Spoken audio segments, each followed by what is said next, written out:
The world of secret societies is an elusive one. Sometimes you rise to the occasion and create the perfect world economy. Other times you're in Rome because of a one-eyed mentor. For those in the know, you realize I'm talking about Assassin's Creed Brotherhood. The appearance of Brotherhood is an improvement from Assassin's Creed 2, with more detail in the armor and character models, the only exception being the Altair armor you wear in the beginning of the game, which seemingly was just imported from the previous title. All the armor sets look really pleasant and seem to build off one another, at least until you get to the plate armor, seemingly upgrading the armor you have rather than buying new. Even the collectible armor you unlock looks fantastic, and very different from what you generally wear, rocking an almost Roman gladiator/legionnaire look. While the Altair armor stays much more in line with the rest of the armor sets in Assassin's Creed 2, it really helps make the armor of Brutus stand out from your starting gear.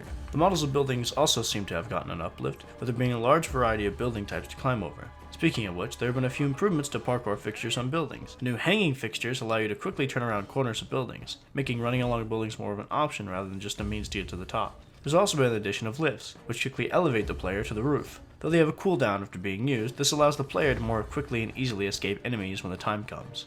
The lifts even kill any enemies too close to it when you ascend. The parkour also still has some thought process to climbing. Though it's been smoothed out on everything except for the tallest towers and buildings, I still quite enjoy needing to put more effort into it rather than just holding a button, but the paths of the buildings are straightforward enough that anyone who doesn't shouldn't be too hassled. Frankly, my only complaint with climbing comes in the form of a skill reset.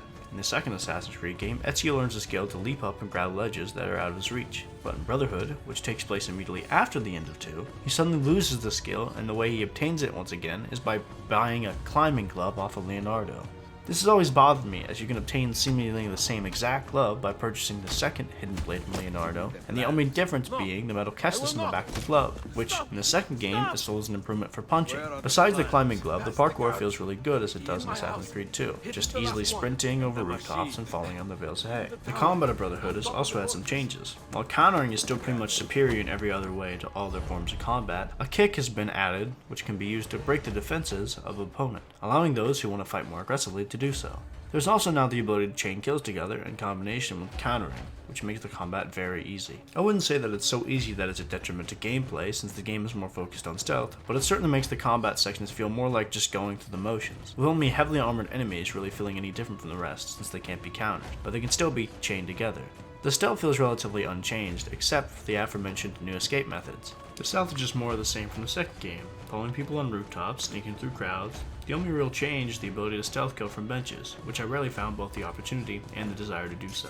This isn't necessarily a bad thing because the stealth in Assassin's Creed 2, and by extension Brotherhood, is plenty good, and the addition of optional challenges to 100% sync missions encourages the player to change it up. There's even the added story benefits for those who want to go out of the way to achieve perfect sync, allowing the player to explore the love between Ezio and his pre-assassin love, Christina. The last important gameplay aspect is building up the Brotherhood. In Assassin's Creed 2, you have friends that help you along the way, but in Assassin's Creed Brotherhood, you rebuild the assassins by recruiting citizens who have been wronged by the Borgia, as well as rebuilding the city they've exploited. This is an expansion and improvement of the rebuilding of Rontorgiorni in Assassin's Creed 2. Instead of purchasing and upgrading a select few buildings, you purchase and build almost all the merchants you'll be buying from.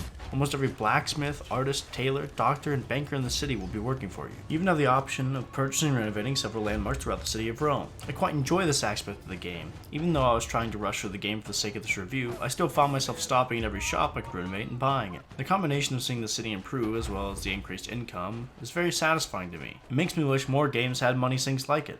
The music is also quite satisfying, though some of the suspense tracks are more ominous than I'd deem appropriate. The Harry Potter-esque parcel tongue whispering in my ear is just so creepy to me. Regardless, the music is quite enjoyable the rest of the time, adding the right tone to most scenes. The voice acting is also quite good, with Ezio's voice actor giving a particularly good performance. Though there was a bug I ran into early on that had the voices falling behind the actual character models when following them through the cities. However, it only happened once or twice, and still seemingly effectively delivered the story to me, if only being a bit distracted in the process. The story of Assassin's Creed Brotherhood hooked me right in. Starting right where you left off in the second game makes the two games feel connected in a way that no others in the series do. Outside of the intro cutscene catching up those who haven't played the previous games, and to remind us who did, there's no exposition of what happened between the games. Major things that change for Ezio happen right before your very eyes. Desmond's story is also expanded on, giving him things to do in the present day, while the whole gameplay section is dedicated to him at the end that is far improvement just walking from room to room that you saw in the first game.